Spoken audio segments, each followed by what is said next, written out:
شیخ صاحب ایک سوال ہے، قرآن کی قسم کھا سکتے ہیں کہ نہیں؟ کھا سکتے ہیں۔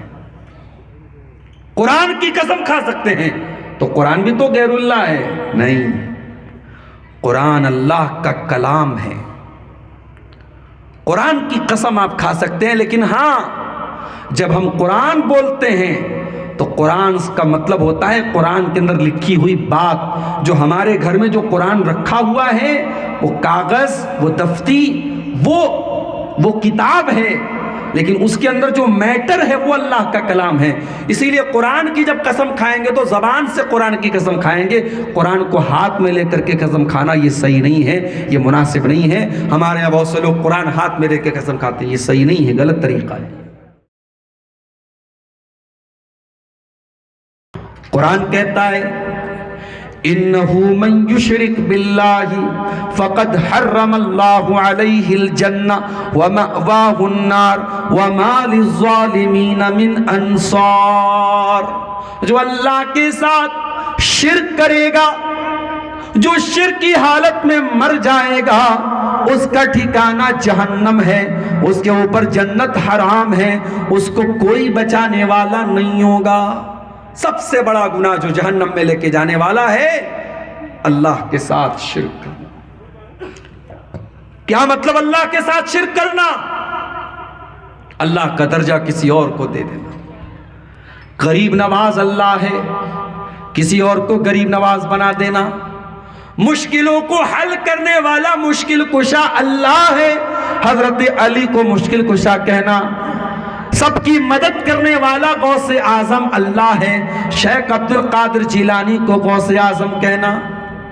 سب کو اولاد دینے والا اللہ ہے، کسی بابا کے بارے میں عقیدہ رکھنا کہ یہ اولاد دیتا ہے۔ نفع نقصان کا مالک اللہ ہے، کسی لال کالے پیلے دھاگے پر عقیدہ رکھنا کہ یہ دھاگا پہنیں گے تو مصیبت نہیں لگے گی، نظر نہیں لگے گی، بیماری نہیں آئے گی۔ یہ تمام کی تمام چیزیں شرک ہے میرے پیارے ساتھی۔ اور یہ بھی یاد رکھو، جو کام اللہ کے لیے کیا جاتا ہے وہ کام غیر اللہ کے لیے کرنا حرام ہے، شرک ہے۔ بکرا لاتے ہو، مرغا لاتے ہو، اللہ کا نام لے کے ذبح کرتے ہو، اگر اسی بکرے کو جیسے تم اللہ کے نام سے ذبح کر رہے ہو سیم طریقہ اپناؤ، لیکن اللہ کے بجائے کسی پیر صاحب کے نام سے، کسی رسول کے نام سے، کسی نبی کے نام سے ذبح کر دو تو وہ بکرا حرام ہو جائے گا اور آپ شرک کے مرتکب ہو جائیں گے۔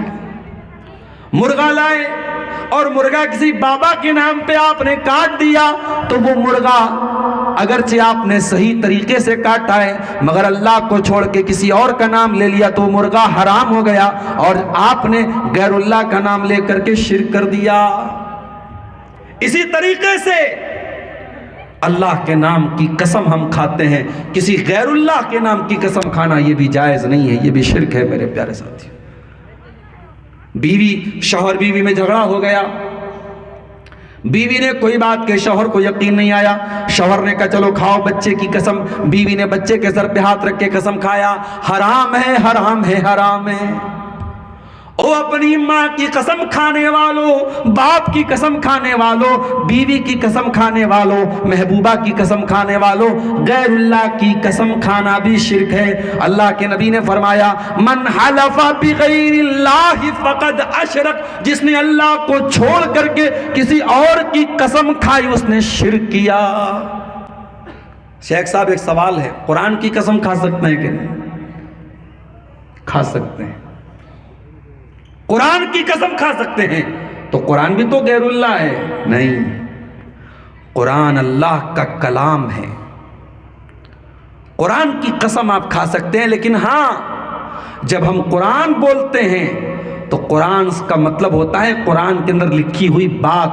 جو ہمارے گھر میں جو قرآن رکھا ہوا ہے وہ کاغذ، وہ دفتی، وہ کتاب ہے، لیکن اس کے اندر جو میٹر ہے وہ اللہ کا کلام ہے۔ اسی لیے قرآن کی جب قسم کھائیں گے تو زبان سے قرآن کی قسم کھائیں گے، قرآن کو ہاتھ میں لے کر کے قسم کھانا یہ صحیح نہیں ہے، یہ مناسب نہیں ہے۔ ہمارے یہاں بہت سے لوگ قرآن ہاتھ میں لے کے قسم کھاتے ہیں، یہ صحیح نہیں ہے، غلط طریقہ ہے۔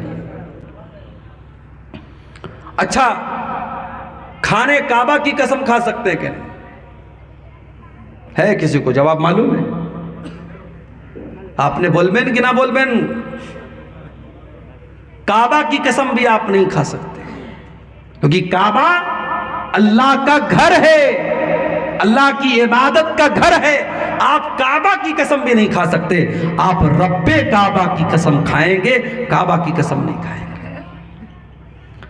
اللہ کے نبی کی قسم بھی نہیں کھا سکتے، کسی نبی کے نام کی، کسی رسول کے نام کی، کسی پیر کے نام کی، کسی بابا کے نام کی قسم نہیں کھا سکتے، اپنی ماں کی، اپنے باپ کی، اپنے بھائی کی، اپنے بچوں کی، اپنی بیوی کی قسم بھی نہیں کھا سکتے۔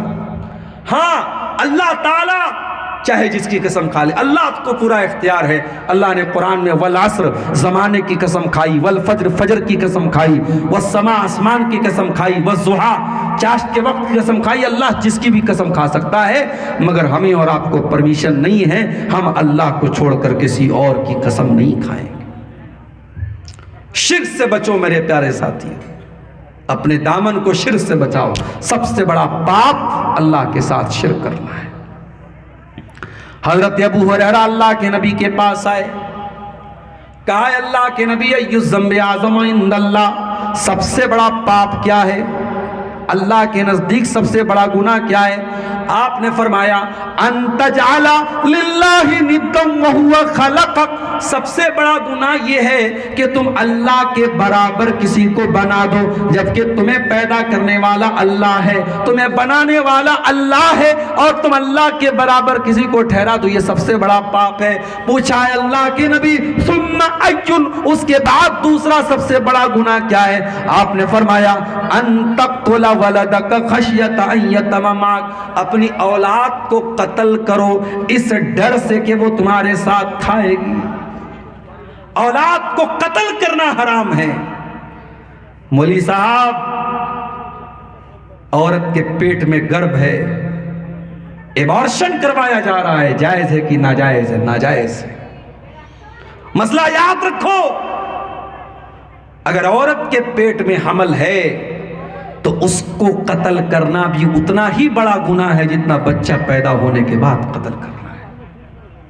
ہاں کبھی ایسی سچویشن آ جائے کہ عورت کی جان خطرے میں ہے اور ڈاکٹروں نے کہہ دیا ہے کہ اگر ڈیلیوری ہوگی تو عورت کی جان خطرے میں پڑ جائے گی، بچے کا پیدا ہونا عورت کے لیے بہت رسکی ہے، اس صورت میں، اس کنڈیشن میں پھر شریعت کا وہ قانون یہاں پہ لاگو ہوگا کہ جب دو چیزیں اکٹھا ہو جائیں اور دونوں میں خطرہ ہے، تو جس میں کم خطرہ ہے، جس میں چھوٹا نقصان ہے، وہ کام کر لیا جائے گا۔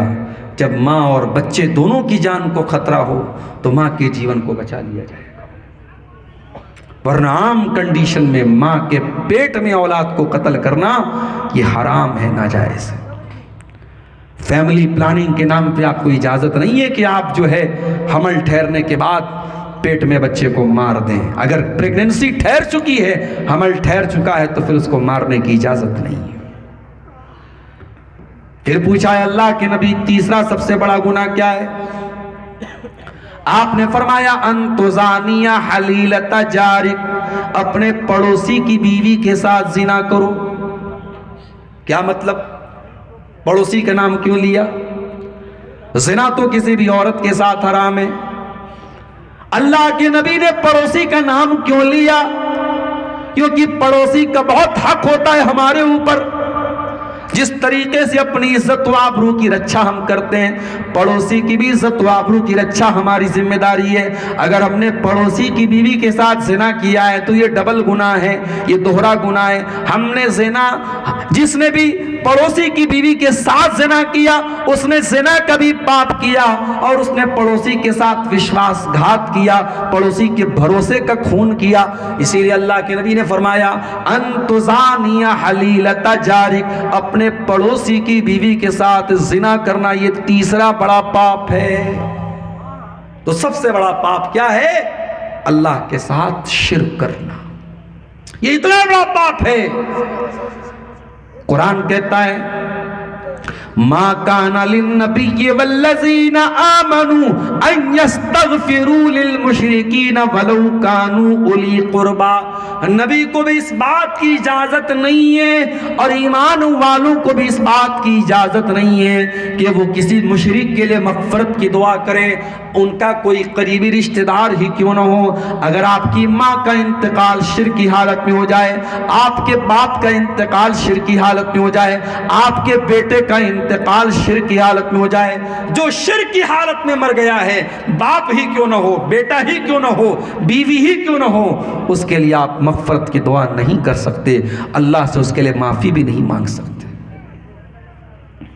اللہ کے نبی اپنی ماں کی قبر پر آئے، صحابہ بھی ساتھ میں تھے. وہ ماں جس ماں کو اللہ کے نبی نے 6 سال کی عمر میں کھو دیا تھا، پیدا ہوئے تو باپ نہیں اور 6 سال کی عمر میں ماں بھی چلی گئی. میرے نبی اناتھ ہی نہیں، میرے نبی یتیم ہی نہیں، در یتیم تھے. میرے نبی سے بڑا یتیم کون ہوگا؟ پیدا ہوئے تو باپ کا سایہ نہیں، 6 سال کی عمر میں ماں چلی گئی، 8 سال کی عمر میں دادا چلے گئے. برسوں کے بعد ماں کی یاد آئی، صحابہ کو لے کر کے ماں کی قبر پر پہنچے، ماں کی ممتا کو یاد کیا، اپنا بچپن کا دور یاد کیا. اللہ کے نبی کی آنکھوں سے آنسو بہنے لگے، آپ رونے لگے.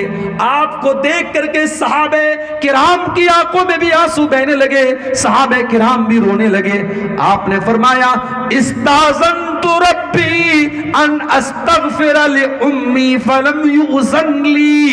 اے میرے صحابہ، میں نے اللہ تعالیٰ سے اجازت مانگی تھی، میں اپنی ماں کی مغفرت کی دعا کرنا چاہتا ہوں، اللہ نے مجھ کو اجازت نہیں دی.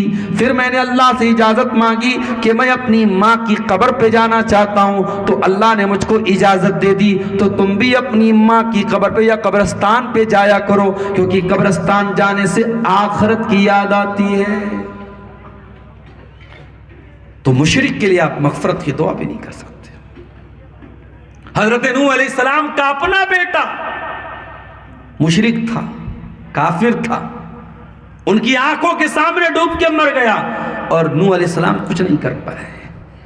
ابراہیم علیہ السلام کا باپ آزر مشرک تھا، وہ اپنے باپ کے لیے کچھ نہیں کر پائے. بغاوت پر ہوا مادہ تو ڈوبے نوح کا بیٹا، بغاوت پر ہوا مادہ تو ڈوبے نوح کا بیٹا. یہاں نام و نسب کی برتری سے کچھ نہیں ہوتا. میرے نبی کے چچا ابو طالب وہ بھی شرک کی حالت میں دنیا سے چلے گئے. اللہ کے نبی بہت چاہتے تھے میرے چچا ایمان لے آئے، مگر ابو طالب ایمان نہیں لائے.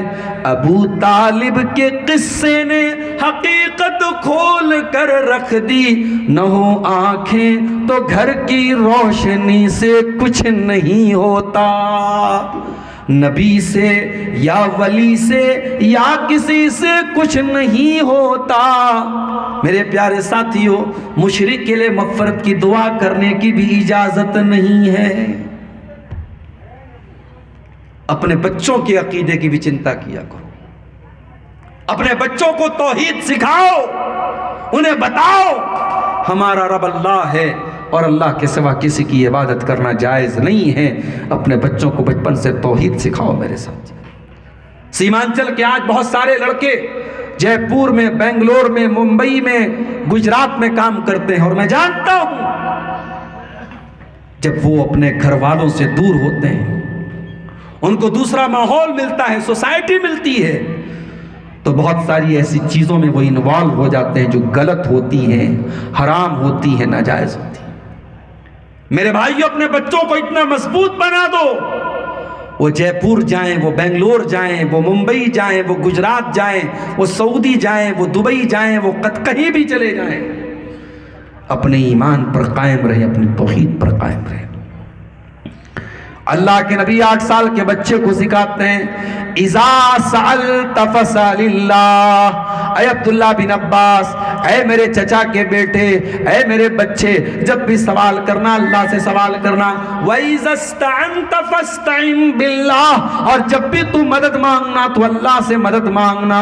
اور اے میرے بچے یاد رکھ، اگر ساری دنیا مل کر کے تجھے کوئی فائدہ پہنچانا چاہے تو نہیں پہنچا سکتی سوائے اس کے جو اللہ تعالیٰ نے تیری تقدیر میں لکھ دیا ہے. ساری دنیا مل کر کے تجھے کوئی نقصان پہنچانا چاہے تو نہیں پہنچا سکتی سوائے اس کے جو اللہ تعالیٰ نے تیری تقدیر میں لکھ دیا ہے. رفعت الاقلام وجفت الصحف، اے بچے تقدیر کا قلم سوکھ چکا ہے، تقدیر کا قلم اٹھایا جا چکا ہے، تقدیر لکھی جا چکی ہے. اب تقدیر میں چینجنگ نہیں ہوگی، جو تیری تقدیر میں لکھا ہے اس سے زیادہ تجھ کو ملنے والا نہیں ہے. 8 سال کے بچے کو اللہ کے نبی توحید سکھا رہے ہیں. میرے بھائیوں، ہم اور آپ کہاں کھڑے ہیں؟ اب تو دھیرے دھیرے مدرسے بھی بڑی تیزی سے مدرسے بند ہو رہے ہیں. ہمیں غیروں سے کیا شکایت ہے؟ ہم تو خود اپنے مدرسوں کو آج بند کرنے کی کگار پہ چل رہے ہیں. کتنے مدرسے ہیں وہاں کا ٹیچر بیچارہ جب رمضان میں چندہ کرتا ہے تب جا کر کے اس کی سیلری کا انتظام ہوتا ہے. وہ چندہ نہ کرے تو بیچارے کی سیلری ہی نہیں ملے گی. بنگال میں ہمارے ایک دوست ہیں، ہر سال بنگلور سائیڈ میں ساؤتھ انڈیا میں چندہ کرنے جاتے ہیں، دھوپ میں کھڑے رہتے ہیں کئی گھنٹے. رمضان میں جب مجھ سے ملاقات ہوتی ہے تو کبھی کبھی آنکھوں میں آنسو آ جاتا ہے. کہتے ہیں مولانا بڑی مجبوری کا کام ہے، بڑی باتیں سننا پڑتا ہے، بڑا ذلیل ہونا پڑتا ہے، مگر کیا کریں، مجبوری ہماری، ہم چندہ نہ کریں ہماری تنخواہ بھی نہیں ملے گی. یہ قوم اس حد تک گر چکی ہے.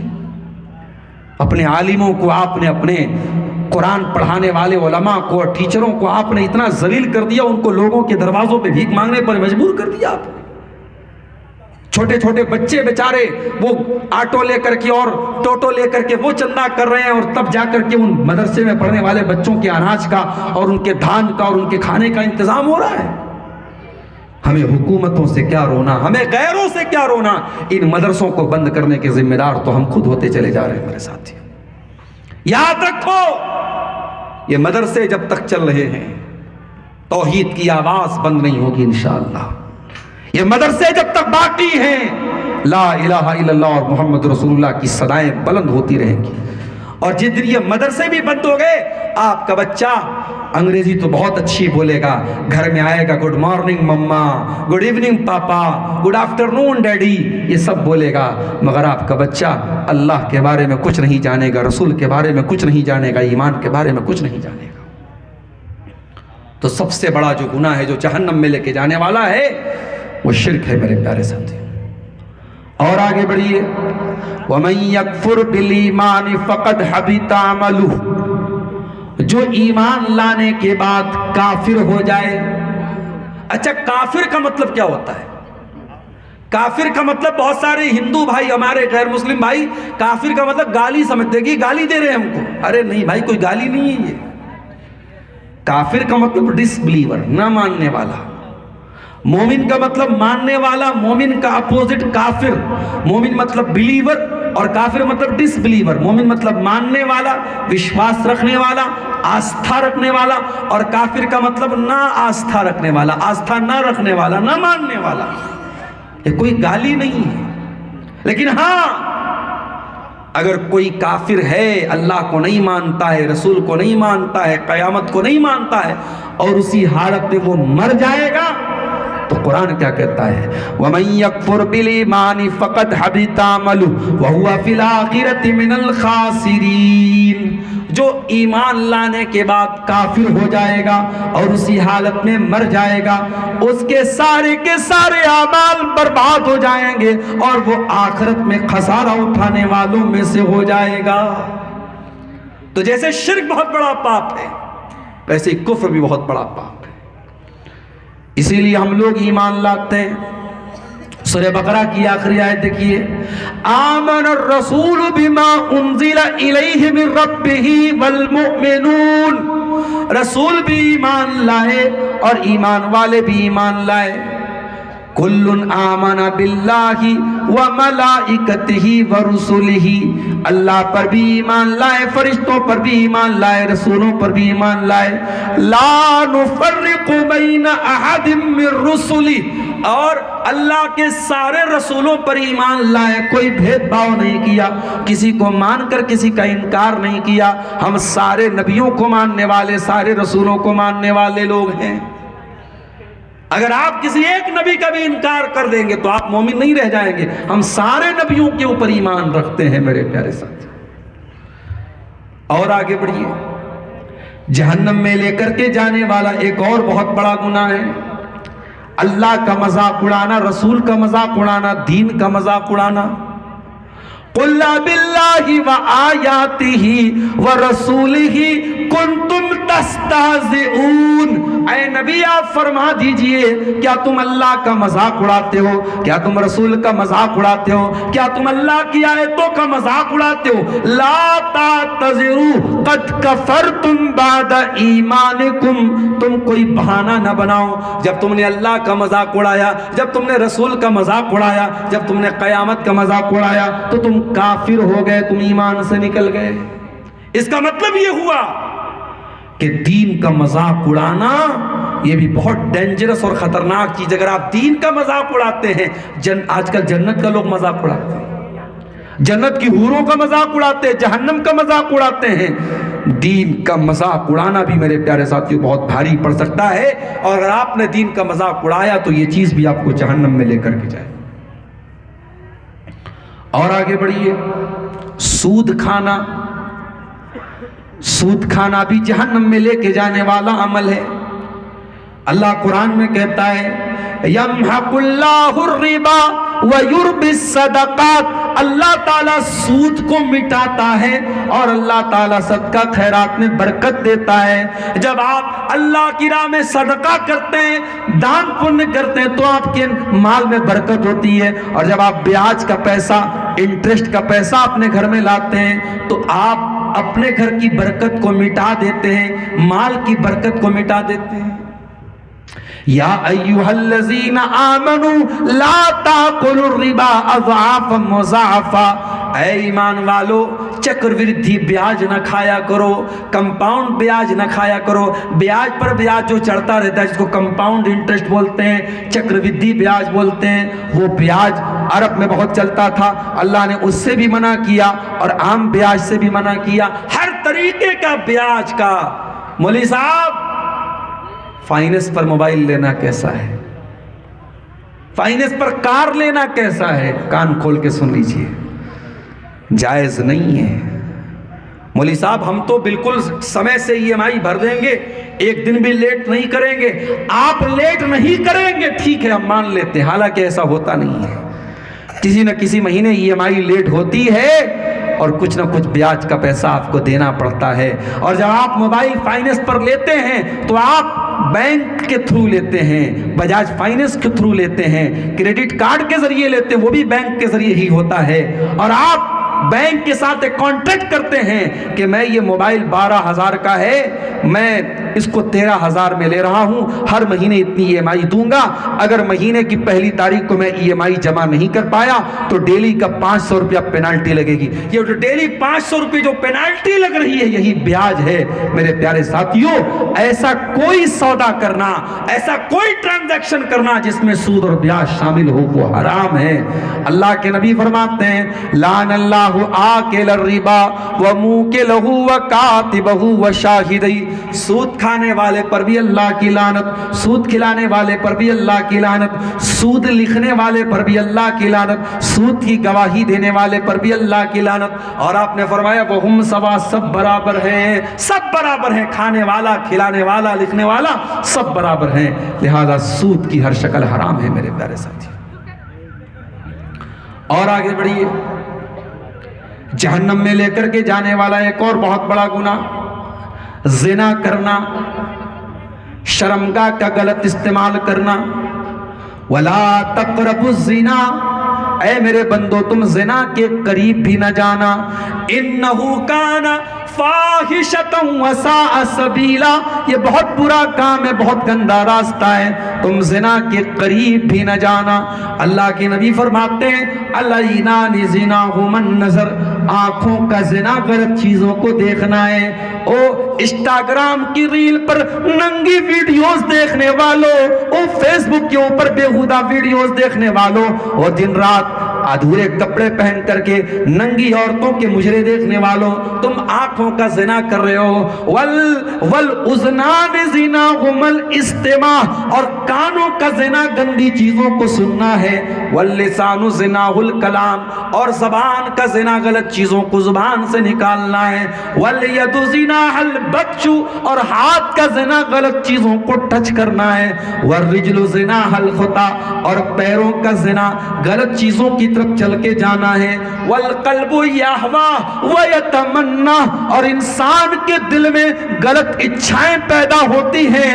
والفرج یصدق ذلك او یکذبہ، اور پھر انسان کی شرمگاہ جو ہوتی ہے وہ دل کی یا تو تصدیق کرتی ہے یا انکار کرتی ہے، یا تو انسان غلط کام کر دیتا ہے یا بچ جاتا ہے۔ اس کا مطلب یہ ہوا کہ جو اپنی آنکھوں کی حفاظت نہیں کرے گا، جو کانوں کی حفاظت نہیں کرے گا، جو زبان کی حفاظت نہیں کرے گا، جو ہاتھ اور پیر کی حفاظت نہیں کرے گا، وہ زنا سے اس کا بچنا بہت مشکل ہے میرے پیارے ساتھیوں۔ زنا حرام ہے، جہنم میں لے کے جانے والا ہے۔ اللہ کے نبی کو ایک مرتبہ خواب میں بہت سارے عذاب کا منظر دکھایا گیا۔ آپ نے خواب میں دیکھا، اور یہ بات بھی یاد رکھو کہ اللہ کے نبی کا جو خواب ہوتا ہے وہ بھی سچا ہوتا ہے۔ آپ کو خواب میں ریئل دکھایا جاتا ہے۔ آپ نے خواب میں دیکھا کہ ایک تندور ہے، اور اس تندور میں کچھ مرد و عورت ننگے لٹکے ہوئے ہیں، الٹے لٹکے ہوئے ہیں، اور جہنم کی آگ کا شعلہ ان کی شرمگاہ کے اندر داخل ہوتا ہے، اور وہ بلبلانے لگتے ہیں، چلانے لگتے ہیں۔ آپ نے پوچھا من ہؤلاء، یہ کون لوگ ہیں؟ فرشتوں نے کہا ہؤلاء الزنات والزوانی، اے اللہ کے نبی یہ زناکار مرد و عورت ہے، یہ زنا کرنے والے مرد و عورت ہیں جن کی شرمگاہوں میں جہنم کی آگ کا شعلہ ڈالا جا رہا ہے۔ اللہ اکبر! یہ آگ کا عذاب یا تو قبر میں دیا جا رہا ہے یا جہنم میں دیا جائے گا، جو اللہ کے نبی کو خواب میں دکھایا جا رہا ہے۔ اسی لیے قرآن کہتا ہے وَلَا تَقْرَبُوا الزِّنَا، زنا کے قریب مت جاؤ۔ نبی اکرم سے پوچھا گیا سب سے زیادہ جہنم میں لوگ کیوں جائیں گے؟ آپ نے فرمایا الفم والفرج، زبان کی وجہ سے جائیں گے، شرمگاہ کی وجہ سے جائیں گے۔ اسی لیے اللہ کے نبی نے فرمایا دو چیزوں کی گارنٹی لے لو، میں تمہیں جنت کی گارنٹی دیتا ہوں، ایک اپنی زبان کی گارنٹی لے لو، ایک شرمگاہ کی گارنٹی لے لو۔ اور اسی لیے زنا سے روکنے کے لیے اسلام نے مرد کو حکم دیا قُلْ لِلْمُؤْمِنِينَ يَغُضُّوا مِنْ أَبْصَارِهِمْ، اے مردو اپنی نگاہوں کو نیچی رکھو، وَيَحْفَظُوا فُرُوجَهُمْ، اور اپنی شرمگاہ کی حفاظت کرو۔ اور عورت کو حکم دیا گیا وَلَا يُبْدِينَ زِينَتَهُنَّ، عورت اپنی خوبصورتی کو غیر مردوں کے سامنے ظاہر نہ کرے، یہاں تک کہ مسجد میں بھی جائے تو خوشبو لگا کر کے نہ جائے۔ اگر خوشبو لگا کر کے کوئی عورت جاتی ہے، نبی نے فرمایا وہ بدچلن عورت ہے، فاحشہ عورت ہے، زانیہ عورت ہے۔ میرے پیارے ساتھیوں، اسلام نے عورت کو پردے کا حکم دیا، غیر مرد کے ساتھ تنہائی اختیار کرنے سے منع کیا ہے، جیجا کے ساتھ تنہائی اختیار کرنے سے سالی کو منع کیا ہے، دیور اور جیٹ کے ساتھ تنہائی اختیار کرنے سے بھابھی کو منع کیا ہے، خالہ ماموں اور تایا کے چچا کے لڑکوں کے ساتھ تنہائی اختیار کرنے سے جوان لڑکی کو منع کیا ہے۔ یہ تمام تعلیمات اور شکشائیں اسلام نے اسی زنا سے روکنے کے لیے دی ہے۔ اور آگے بڑھیے، جہنم میں لے کر کے جانے والا ایک اور عمل، یتیم کا مال کھانا۔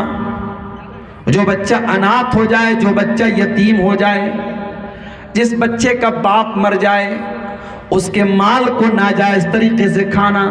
فرمایا ان الذین یاکلون اموال الیتامی ظلما انما یاکلون فی بطونہم نارا، جو یتیم کا مال ناجائز طریقے سے کھا رہے ہیں وہ اپنے پیٹ میں جہنم کی آگ بھر رہے ہیں، وہ اپنے پیٹ میں جہنم کی آگ بھر رہے ہیں۔ میرے پیارے بھائیوں، کبھی کسی یتیم کا مال نہ کھانا، ہو سکے تو یتیم کے سر پہ ہاتھ رکھ دینا، ہو سکے تو یتیم کو پال لینا، ہو سکے تو یتیم کا سہارا بن جانا۔ اللہ کے نبی فرماتے ہیں انا وکافل الیتیم کہاتین، میں اور یتیم یتیم کو پالنے والا، میں اور یتیم کی پرورش کرنے والا۔ آپ نے دونوں انگلیوں سے اشارہ کر کے فرمایا جیسے دونوں انگلیاں ایک دوسرے سے بالکل قریب قریب ہیں، میں اور یتیم سے پالنے والا جنت میں ایک دوسرے کے قریب رہیں گے۔ تو یتیم کا حق کبھی مت مارنا، یتیم کا حق مارنے والا بھی جہنم کی آگ میں جائے گا۔ احسان جتانے والا، کسی کے ساتھ نیکی کرنے کے بعد کبھی احسان نہ جتانا۔ اللہ کے نبی فرماتے ہیں لا يدخل الجنت المنان والعاق ومدمن الخمر، تین لوگ ایسے ہیں جو جنت میں نہیں جائیں گے، احسان جتانے والا، احسان جتانے والا، رشتوں کو توڑنے والا، اور شراب کی جس کو لت لگ گئی ہو، شراب کی کا جو عادی ہو، جو پابندی سے شراب پیتا ہو، کبھی اس نے جہالت میں آ کر کے کبھی نشہ کر لیا، سچی توبہ کر لی، اس کا معاملہ الگ ہے، لیکن جو شراب کا عادی ہے۔ ابھی میں دوپہر میں نیپال میں تھا، جب نیپال سے انڈیا ہم لوگ آنے لگے تو بارڈر پر دیکھا کہ باقاعدہ مشین کے ذریعے وہ منہ چیک کر رہا ہے کہ اس میں پھونک ماری ہے، پھونک مار کے پتہ لگ جاتا تھا کہ شراب انسان پی کے آیا ہے کہ نہیں پی کے آیا ہے۔ تو ابھی نیپال سے بھی جو لوگ بہار میں آ رہے ہیں، انڈیا میں آ رہے ہیں، ان کو بھی یہ چیک کر رہے ہیں کہ شراب تو نہیں پیے ہیں۔ یہ شراب بندی جو بہار میں لاگو ہے، اس کی وجہ سے بہت سارے ایکسیڈنٹ رک گئے بہار میں، اور بہت ساری گھٹنائیں رک گئیں۔ میرے پیارے ساتھیوں، یہ شراب کا جو نشہ ہوتا ہے یہ بھی جہنم کی آگ میں لے کے جانے والا ہے۔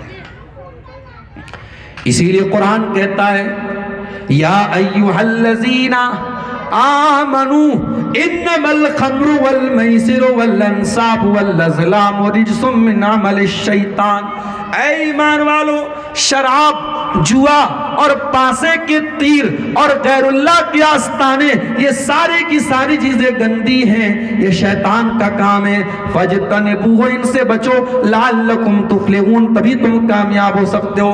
انما یرید الشیطان ان یوقع بینکم العداوۃ والبغضاء فی الخمر والمیسر، شیطان تو یہی چاہتا ہے شراب اور جوا کے ذریعے تم کو آپس میں لڑا دے۔ آج کتنے جھگڑے ہو رہے ہیں شراب کے نشے کی وجہ سے اور جوئے کی وجہ سے۔ آج اسی جوئے کے چکر میں آپ کے کتنے نوجوان تباہ ہو گئے، اپنی ماں کے زیوروں کو بیچ دیا، اپنے باپ کا مکان تک گروی رکھ دیا۔ آج یہ جوا، آن لائن جوا، سٹے بازی کا جوا، ڈریم 11 کا جوا، کرپٹو کرنسی کا جوا، یہ جوا کی جتنی شکلیں ہیں میرے پیارے ساتھیوں، یہ سب کی سب حرام ہیں۔ اور قرآن کہہ رہا ہے کہ شیطان تو یہی چاہتا ہے شراب اور جوئے کے ذریعے تم کو لڑا دے۔ وَيَصُدَّكُمْ عَنْ ذِكْرِ اللَّهِ وَعَنِ الصَّلَاةِ، اور تم کو اللہ تعالیٰ کے ذکر سے روک دے، تم کو نماز سے روک دے۔ فَهَلْ أَنْتُمْ مُنْتَهُونَ، تو اے میرے بندو تم شراب اور جوا کو چھوڑو گے یا نہیں چھوڑو گے؟ تو شراب بھی بہت گندی چیز ہے اور جہنم میں لے کے جانے والی چیز ہے۔ اور آگے بڑھیے، غیبت کرنا، چغلی کرنا۔ اللہ کے نبی نے فرمایا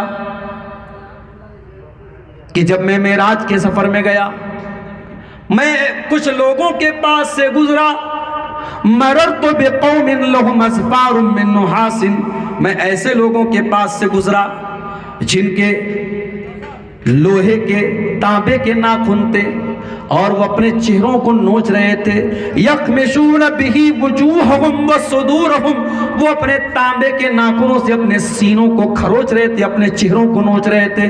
میں نے پوچھا یہ کون لوگ ہیں جبریل؟ بتایا گیا ہؤلاء الذین یقعون فی اعراض الناس، اے اللہ کے نبی یہ غیبت کرنے والے لوگ ہیں، یہ دوسروں کی عزت و آبرو پر حملہ کرنے والے لوگ ہیں۔ اے اللہ کے نبی یہ دوسروں کی عزت و آبرو کے پیچھے پڑنے والے لوگ ہیں۔ او میری پیاری ماں بہنوں، زبان کی حفاظت کرنا، غیبت نہ کرنا، چغلی نہ کرنا۔ یہ غیبت اور چغلی بھی آپ کو جہنم کی آگ میں لے کے جا سکتی ہے۔ اللہ کے نبی نے ایک مرتبہ حضرت معاذ ابن جبل سے کہا تھا کہ اے معاذ ابن جبل، کیا میں تجھ کو پورے دین کا خلاصہ نہ بتا دوں؟ کہا کہ اللہ کے نبی ضرور بتا دیجئے۔ آپ نے زبان کی طرف اشارہ کر کے فرمایا کہ اے معاذ، زبان پر قابو پا لینا، زبان پر کنٹرول کر لینا۔ حضرت معاذ بن جبل نے کہا اے اللہ کے نبی، کیا لوگ اپنی زبان کی وجہ سے بھی جہنم کی آگ میں جائیں گے؟ آپ نے فرمایا وَهَلْ يُكَبُّ النَّاسُ عَلَى مَنَاخِرِهِمْ إِلَّا حَصَائِدَ أَلْسِنَتِهِمْ۔ اے معاذ بن جبل، لوگ اپنی ناک کے بل گھسیٹ کر کے جہنم کی آگ میں اسی زبان کی وجہ سے جائیں گے۔ تو زبان بھی جہنم میں لے کے جا سکتی ہے میرے ساتھی۔ اور آگے بڑھیے، حرام کمائی، جوئے کی کمائی، سود کی کمائی، بھائی کی جائیداد ہڑپ لی، بہن کا حصہ ہڑپ لیا، حرام کمائی آپ کے گھر میں آئے گی۔ اللہ کے نبی فرماتے ہیں ما نبت لحم من سحت، جس بدن کے اندر حرام کی کمائی جائے گی، جس شریر کے اندر حرام کی کمائی جائے گی، فالنار اولا بہ، وہ شریر جہنم کی آگ میں جائے گا۔ حرام کی کمائی اگر گھر میں آئے گی، عبادتیں قبول نہیں ہوں گی، حج اور عمرہ قبول نہیں ہوگا، روزہ قبول نہیں ہوگا، زکوٰۃ قبول نہیں ہوگی۔ اللہ کے نبی فرماتے ہیں ایک آدمی بڑا لمبا سفر کر کے آتا ہے، بال بھی اس کے میلے کچیلے، کپڑے بھی اس کے میلے کچیلے، ہاتھ اٹھا کے دعا کرتا ہے، یا رب کہہ کے دعا کرتا ہے، وَمَطْعَمُهُ حرام وَمَلْبَسُهُ حرام وَمَشْرَبُهُ حرام، اس کا کھانا حرام کمائی کا، اس کا پانی حرام کمائی کا، اس کا کپڑا حرام کمائی کا، فَأَنَّا يُسْتَجَابُ لِذَلِكَ، ایسے انسان کی دعا کہاں سے قبول ہوگی؟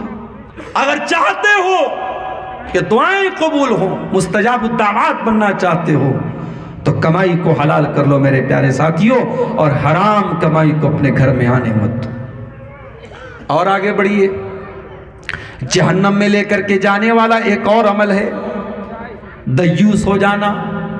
جس گھر کا بھائی بے غیرت ہو جائے، جس گھر کا باپ بے غیرت ہو جائے، جس گھر کا شوہر بے غیرت ہو جائے، بیوی بے پردہ گھومے، بہن بے پردہ گھومے، بیٹی بے پردہ گھومے، باپ کو کوئی فرق نہ پڑے، شوہر کو کوئی فرق نہ پڑے، بھائی کو کوئی فرق نہ پڑے، تو کان کھول کے سن لو، اللہ کے نبی فرماتے ہیں 3 ایسے بد نصیب ہوں گے قیامت کے دن اللہ تعالیٰ نہ تو ان کو دیکھے گا، نہ ان سے بات چیت کرے گا، نہ ان کو پاک اور صاف کرے گا۔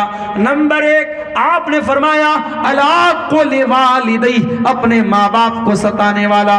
نمبر 2 المرأۃ المترجلہ، مردوں کی نقل کرنے والی عورت۔ اور نمبر 3 الدیوس، بے غیرت مرد، الذی یقر فی اہلہ الخبث، جس کے گھر میں بے حیائی ہو رہی ہے، اس کو کوئی فرق نہ پڑ رہا ہو، جس کے گھر میں بے حیائی ہو رہی ہو اور اس کو کوئی فرق نہ پڑ رہا ہو، وہ بے غیرت آدمی بھی جہنم کی آگ میں جائے گا میرے ساتھ۔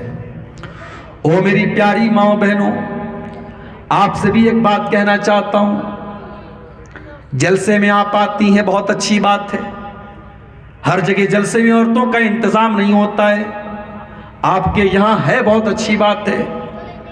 میں بار بار سیمانچل میں یہ بھی بولتا ہوں، مسجدوں میں بھی عورتوں کا انتظام کیجیے، جمعہ میں بھی عورتوں کا انتظام کیجیے۔ دین سیکھنے کا کام مردوں کے ساتھ ساتھ عورتوں کو بھی کرنا ہے۔ لیکن اے میری پیاری ماں و بہنوں، جب آپ جلسے میں آئیں، مسجد میں آئیں، جمعہ میں آئیں، تو ایک بات یاد رکھیے، آپ پردے میں آئیں، آپ ایسا کوئی کپڑا پہن کر کے نہ آئیں جس کپڑے سے آپ کا شریر نظر آ رہا ہو۔ اگر آپ نے کوئی ایسی ساڑی پہنی جس سے آپ کا پیٹ یا پیٹھ نظر آ رہی ہے تو وہ بھی حرام ہے۔ میں پورے طور پہ ساڑی کو حرام نہیں بول رہا ہوں، لیکن اگر ساڑی ایسی ہے، اس کا بلاؤز ایسا ہے کہ عورت کا آدھا پیٹ نظر آ رہا، آدھی پیٹ نظر آ رہی، تو پھر وہ ساڑی بھی حرام ہے میرے پیارے ساتھی۔ اللہ کے نبی فرماتے ہیں میری امت کے اندر ایسی عورتیں بھی آئیں گی جو جہنم میں جائیں گی۔ ان کی پہچان کیا ہوگی؟ فرمایا وَنِسَاءٌ کاسیاتٌ عاریاتٌ، کپڑا پہننے والی ہوں گی لیکن ننگی ہوں گی۔ ایسا کیسے ہو سکتا ہے؟ کپڑا بھی ہے اور ننگی بھی ہے۔ شاید جب اللہ کے نبی نے یہ حدیث سنائی تھی، صحابہ کو اتنی سمجھ میں نہیں آئی جتنی آج ہم کو سمجھ میں آ رہی ہے۔ آج عورت کے شریر پہ کپڑا ہے، اور کپڑا ہونے کے باوجود عورت کا شریر نظر آ رہا ہے۔ کپڑا اتنا پاردرشی، اتنا ٹرانسپیرنٹ ہے، اتنا دبلا، اتنا اس کے بدن کی جو بناوٹ اس کو دکھا رہا ہے، اتنا ٹائٹ ہے۔ کہ کپڑا پہن کر کے بھی عورت ننگی ہے. وَنِسَاءٌ كَاسِيَاتٌ عَارِيَاتٌ مُمِيلَاتٌ مَائِلَاتٌ، کپڑا پہننے کے باوجود ننگی ہوں گی، غیر مردوں کو اپنی طرف آکرشت کریں گی اور خود بھی ان کی طرف آکرشت ہوں گی. رؤوسہن کاسنمۃ البخت المائلہ، ان کے سر کے اوپر بختی اونٹ کے کوہان کی طرح ہیئر اسٹائل ہوگا. یہ جو عورتیں بال میں جھوڑا باندھتی ہیں، تو کچھ علماء نے اس حدیث کو سامنے رکھ کر کے کہا کہ ایسا بال کا جوڑا بنانا جو اونٹ کے کوہان کی طرح بالکل اٹھا ہو، یہ جائز نہیں ہے. اور کچھ علماء نے کہا کہ نہیں، وہ ایک پہچان تو بتائی اللہ کے نبی نے کہ جہنم میں جانے والی عورتوں کے اندر یہ پہچان ہوگی، لیکن اس طریقے کا بال اگر عورت جو ہے وہ اپنے شوہر کے لیے کرتی ہے یا اس کو دوپٹے سے کور کر کے رکھتی ہے، تو جوڑا بنانا یا اس طریقے کا ہیئر اسٹائل وہ حرام نہیں ہے. بہرحال جو کوہان کی طرح اٹھا ہوتا ہے اس طریقے کا جوڑا اور جوڑا جو ہے عورتوں کو بنانے سے پرہیز کرنا چاہیے.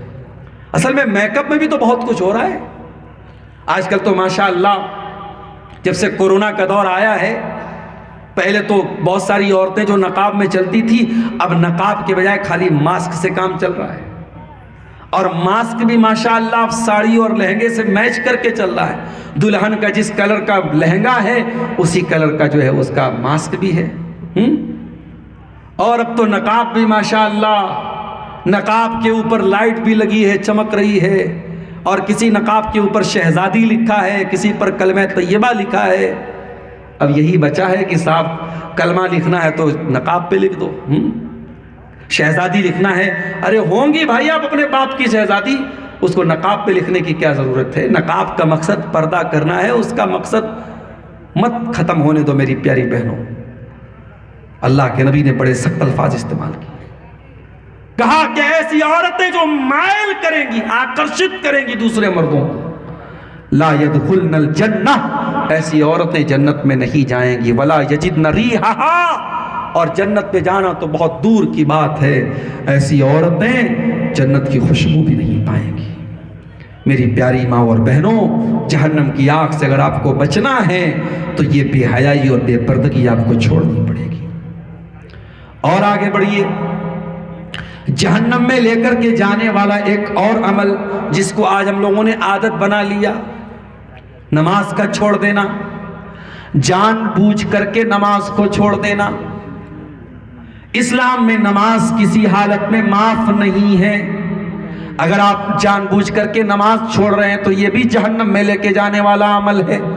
قرآن کہتا ہے جب جہنمی جہنم میں جائیں گے، جنتی جنت میں جائیں گے تو جنتی پوچھیں گے جہنمیوں سے، ما سلککم فی سقر، اے جہنمیوں تم جہنم میں کیسے چلے گئے؟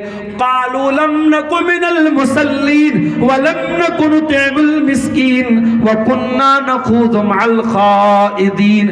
تو جہنمی کہیں گے ہم نماز نہیں پڑھتے تھے. نماز کا نہ پڑھنا یہ بھی جہنم میں لے کے جانے والا عمل ہے. میرے پیارے ساتھیوں، آج مسجدوں کی کمی نہیں ہے. مسجد تو بنا لی شب بھر میں، ایمان کی حرارت والوں نے. من اپنا پرانا پاپی تھا، برسوں میں نمازی بن نہ سکا. میں جو سر بسجدہ ہوا کبھی تو زمین سے آنے لگی یہ صدا، تیرا دل تو ہے صنم آشنا، تجھے کیا ملے گا نماز میں. ہم نماز نہیں پڑھتے ہیں اور نہ اپنے بچوں کو نمازی بناتے ہیں، نہ اپنے گھر کی عورتوں کو نمازی بناتے ہیں. بڑی بڑی باتیں ہم کرتے ہیں. رات رات پر جلسے ہمارے یہاں چل رہے ہیں، سیمانچل میں 2-2 بجے رات تک پروگرام چل رہے ہیں، لیکن نمازیوں کی تعداد میں کوئی بڑھوتری نہیں ہو رہی ہے. میرے پیارے ساتھیوں، آپ کا کاروبار، آپ کی نوکری، آپ کا بزنس نماز سے بڑھ کے نہیں ہونا چاہیے. اپنے بزنس سے کہہ دو، اپنی نوکری سے کہہ دو کہ نماز سے بڑھ کے تو میرے لیے نہیں ہے. رجال اللہ تلہیہم تجارت ولا بیع عن ذکر اللہ. اللہ کہتا ہے کہ میرے متقی بندے وہ ہیں کہ کاروبار بھی کرتے ہیں، لین دین بھی کرتے ہیں، لیکن ان کا کاروبار اور ان کا لین دین ان کو نماز سے غافل نہیں کرتا ہے. اب آئیے ایک آخری چیز بیان کر کے میں بات ختم کروں گا. جہنم میں لے کر کے جانے والی ایک اور چیز ہوگی میرے ساتھیوں، اور وہ کیا ہوگی؟ جب بوڑھے لوگوں کو جوان بننے کا شوق چلے گا. کیا فرمایا اللہ کے نبی نے؟ قوم یکذبون فی آخر الزمان بالسواد کحواصل الحمام، آخری زمانے میں ایسے لوگ آئیں گے جو کالا خضاب لگائیں گے، داڑھی کا بال کالا کریں گے، سر کا بال کالا کریں گے، کحواصل الحمام، کبوتر کے پیٹ کی طرح، کبوتر کے سینے کی طرح۔ کبوتر جو ہوتا ہے کچھ وائٹ کچھ سفید، اب بیچارہ یہ سر کا بال کالا کر لیا، داڑھی کا بال کالا کر لیا، اور ہاتھوں پہ جو رواں ہے وہ رواں سفید سفید نظر آ رہا ہے۔ رواں بتا رہا ہے کہ حضرت کی عمر 70 سال کی ہو گئی اور داڑھی انہوں نے 40 سال والی رکھی ہوئی ہے۔ تو یہ کالے رنگ کا خضاب لگانا یہ بھی آج کل چل رہا ہے، اور ماشاءاللہ اب تو کچھ میں دیکھتا ہوں سیمانچل میں مقرر حضرات بھی آتے ہیں تو دیکھ کے لگتا نہیں کہ 70 سال کے، کالی کالی داڑھی دیکھ کے لگتا ہے ان کی عمر 40 سال ہے، مگر پتہ لگتا ہے کہ آم پک چکا ہے کہ نہیں؟ تو یہ جو کالے خضاب لگائے جا رہے ہیں، مہندی لگا سکتے ہیں آپ، یا مہندی کا کلر لگا سکتے ہیں، لیکن کالا خضاب لگانے کی اجازت نہیں ہے۔ یہ عمل بھی اللہ کے نبی نے فرمایا لا یریحون رائحۃ الجنہ، یہ کالا خضاب لگانے والے یہ جنت کی خوشبو نہیں پائیں گے۔ جب جنت کی خوشبو نہیں پائیں گے تو اس کا مطلب کہ جہنم میں لے کے جانے والا یہ عمل ہے۔ مگر ہاں ایک بات کی میں یہاں وضاحت کر دوں کہ اگر کوئی کم عمر کا نوجوان ہے، مان لیجئے 20 سال کا ہے، اور آج کل کا جو ہمارا لائف اسٹائل ہے 20 سال کی عمر میں بھی کچھ لڑکوں کو کے بال سفید ہونے لگتے ہیں، تو اگر عمر کے پہلے بال اگر سفید ہو رہا ہے تو اس موقع پر اگر وہ کالا خضاب لگاتا ہے تو جائز ہے۔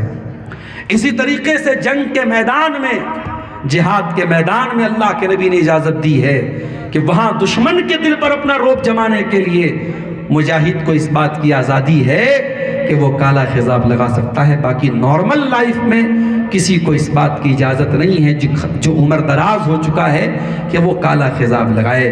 تو میرے پیارے ساتھیوں، جہنم میں لے کر کے جانے والے یہ چند اعمال تھے جو آپ کے سامنے بیان کیے گئے، اور اس امید میں نے بیان کیے ہیں کہ ان اعمال سے ہم اپنے دامن کو بچائیں گے۔